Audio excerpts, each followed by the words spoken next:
Hi friends, welcome to Ashwinbharathivlog. இன்னைக்கு வீடியோல என்ன பார்க்க போறோம்னு பாத்தீங்கன்னா ஒரு வித்தியாசமான நம்ம இட்லி பொடி சாப்பிட்டுருப்போம், நார்மலா கருவேப்பிலை பொடி அந்த மாதிரிலாம் சாப்பிட்டுருப்போம். இன்னைக்கு கொஞ்சம் வித்தியாசமா பாவக்காய் பொடி செய்ய போறோம். இது வந்து நல்லா சூடான சாதத்துக்கு நெய் ஊத்தி பிசைஞ்சு சாப்பிட்ற மாதிரி பாவக்காய் பொடி செய்ய போறோம்.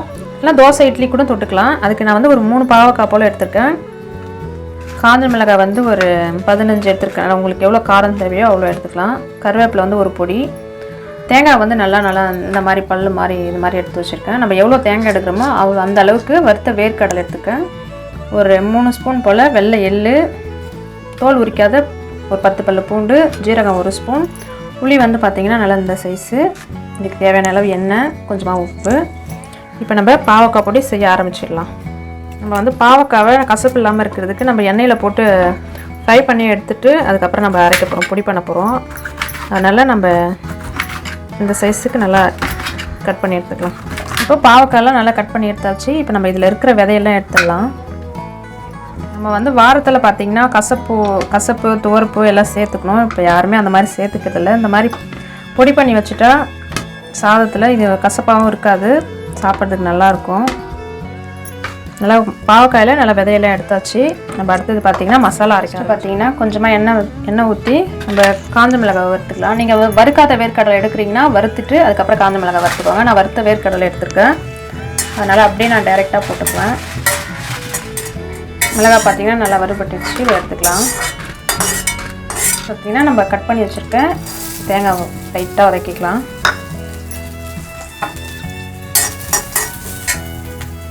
தேங்காய், வெள்ளை எள்ளு இது ரெண்டுத்தையும் சேர்த்து வதக்கிக்கலாம்.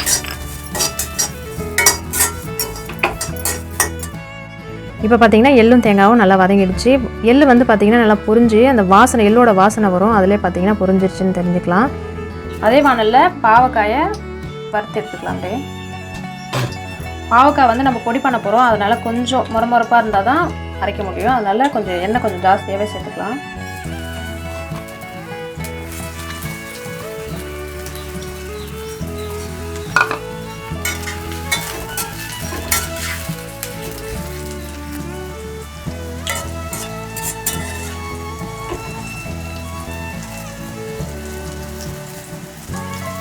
நல்லா பாவக்காய் பார்த்திங்கன்னா இந்த அளவுக்கு நல்லா வறுபடணும். அப்போ தான் நம்ம அரைக்கிறதுக்கு நல்லா வரும் பொடி மாதிரி. இல்லைனா பார்த்திங்கன்னா நம்ம வதங்காமல் எடுத்தால் கொஞ்சம் குழப்பாக வந்துடும், பொடி மாதிரி வராது. பாவக்காய் பார்த்திங்கன்னா நல்லா இந்த அளவுக்கு நல்லா வறுத்தாச்சு. இது பார்த்திங்கன்னா நல்லா ஆற வச்சு அரைச்சிக்கணும். சூடாக போட்டிங்கன்னா அது இந்த குழப்பா ஒரு பொடி கருவேப்பிலையே போட்டு பொரிச்சு எடுத்துக்கணும். கருவேப்பிலை நல்லா மொறுன்னு வர அளவுக்கு நல்லா பொரிச்சு எடுத்தாச்சு. இப்போ நம்ம எல்லாத்தையும் வறுக்க வேண்டிய பொருளாக வறுத்தாச்சு. நம்ம ஃபஸ்ட்டு வறுத்த வேர்க்கடலையில் சேர்த்துக்கலாம். அடுத்து பார்த்திங்கன்னா நம்ம வறுத்த காஞ்ச மிளகாயெல்லாம் சேர்த்துக்கலாம். வறுத்த தேங்காய், எள்ளு எல்லாத்தையும் சேர்த்துக்கலாம். பார்த்திங்கன்னா ஒரு 1/2 ஸ்பூன் போல் ஜீரகம் சேர்த்துக்கிறேன். இது நம்ம வறுக்க தேவையில்லை, அப்படியே சேர்த்துக்கலாம். இது கூடவே ஒரு சின்ன சைஸ் புளி சேர்த்துக்கிறேன். இப்போ இதுக்கு தேவையான அளவு உப்பு சேர்த்து ஃபஸ்ட்டு இதை வரைச்சிக்கலாம். இதெல்லாம் பார்த்திங்கன்னா இந்த அளவுக்கு அரைச்சாச்சு. இதை எடுத்துக்கிட்டேன். இப்போ வந்து பாவக்காய் அரைக்கிறதுக்கு பாதி பொடி மிக்ஸி ஜாரில் இருக்குது. நல்லா ஆற வச்சு அரைக்கணும்.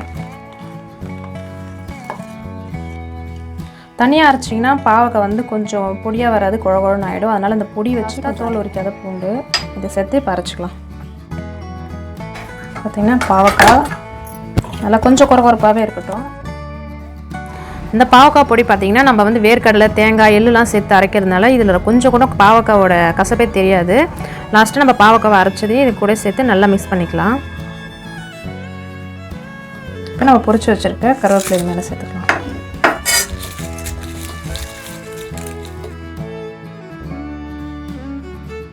நான் இன்றைக்கி சூடான சாதத்துக்கு இந்த பாவக்காய் பொடி சேர்க்க போகிறேன். நல்லா சூடான சாதத்துக்கு பாவக்காய் பொடியை போட்டு அதுக்கு மேலே கொஞ்சமாக நெய் ஊற்றி சாப்பிட்டா அவ்வளோ சூப்பராக இருக்கும். இதில் பாவக்காய் சேர்த்துருக்கிறதே தெரியாது, அந்தளவுக்கு பாவக்காய் பொடி சூப்பராக இருக்கும். நீங்களும் கண்டிப்பாக ட்ரை பண்ணி பாருங்கள். பாவக்காய் சாப்பிடாதவங்க கூட சாப்பிடுவாங்க. அதே மாதிரி இட்லி, தோசை கூட தொட்டுக்கலாம். நீங்கள் அப்படி தொட்டுக்க பிடிக்கலாம், தோசை ஊற்றிட்டு அதுக்கு மேலே கூட அந்த பொடியாக கூட தூவிட்டு தோசை செஞ்சு சாப்பிட்டா சூப்பராக இருக்கும்.